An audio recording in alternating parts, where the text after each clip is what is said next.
भक्तों, आप सभी को मेरे ज्ञानी बालाजी चैनल पर स्वागत है। आज मैं आप सभी को हनुमान जी के बारे में निष्ठा और विश्वास दिलाने जा रहा हूं कि इस कलयुग में भी श्री राम के भक्त हनुमान जी हैं।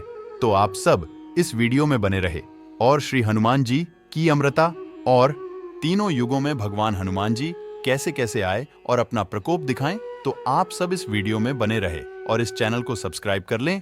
आगे आप सभी को इसी चैनल पर भक्ति ज्ञान की बात बताई जाएगी। तो चलिए चलते हैं। तो हनुमान जी भक्ति, निष्ठा और विश्वास के दिव्य प्रतीक हैं। वह भारतीय महाकाव्य रामायण में सबसे महत्वपूर्ण व्यक्ति हैं।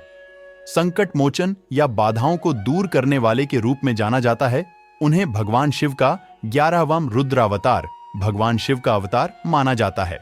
बजरंग बली उन 7 मनुष्यों में से हैं जिन्हें इस धरती पर अमरता का वरदान प्राप्त है। हनुमान चालीसा में भगवान हनुमान के महत्व और महिमा का वर्णन किया गया है। भगवान हनुमान का अवतार भगवान राम की सहायता के लिए हुआ था। उन्होंने अपनी अपार दैवीय एवं भौतिक शक्ति से भगवान श्री राम के अनेक कार्यों को पूर्ण किया। श्री राम की कृपा के बिना किसी भी व्यक्ति को जीवन में कोई भी सुख नहीं मिल सकता है। श्री राम की कृपा पाने के लिए हमें हनुमान जी को प्रसन्न करना चाहिए। उनकी आज्ञा के बिना कोई भी श्री राम तक नहीं पहुंच सकता।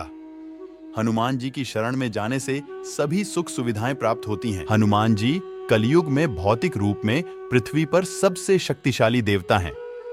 कलयुग में हनुमान जी की भक्ति ही लोगों को दुख और संकट से बचा सकती है। हनुमान जी इस कलयुग के अंत तक अपने शरीर में ही रहेंगे। वह आज भी पृथ्वी पर विचरण करता है। धर्म की रक्षा के लिए उन्हें अमरता का वरदान मिला। लंका पर विजय प्राप्त कर अयोध्या लौटने पर जब श्री राम ने युद्ध में उनकी सहायता करने वाले विभीषण, सुग्रीव, अंगद आदि को कृतज्ञता पूर्वक उपहार दिए, तो हनुमान जी श्री राम से विनती करते हैं, हे श्री राम, जब तक इस धरती पर राम कथा प्रचलित रहेगी, मेरी आत्मा इस शरीर में बसी रहेगी। इस पर श्री राम उन्हें आशीर्वाद देते हैं, हे कपिश्रेष्ठ, ऐसा ही होगा, इसमें कोई संदेह नहीं है। जब तक संसार में मेरी कथा प्रचलित रहेगी, तब तक तुम्हारी कीर्ति अमिट रहेगी और तुम्हारे प्राण तुम्हारे शरीर में विद्यमान रहेंगे। जब तक ब्रह्मांड रहेंगे, मेरी कहानियां भी वहीं रहेंगी। इसी वरदान के कारण हनुमान आज भी जीवित हैं और भगवान के भक्तों और धर्म की रक्षा में लगे हुए हैं। जब भगवान विष्णु कल की रूप में अवतार लेंगे, तो हनुमान, परशुराम, अश्वत्थामा, कृपाचार्य, विश्वामित्र, विभीषण और राजा बलि सार्वजनिक रूप से प्रकट हो जाएंगे।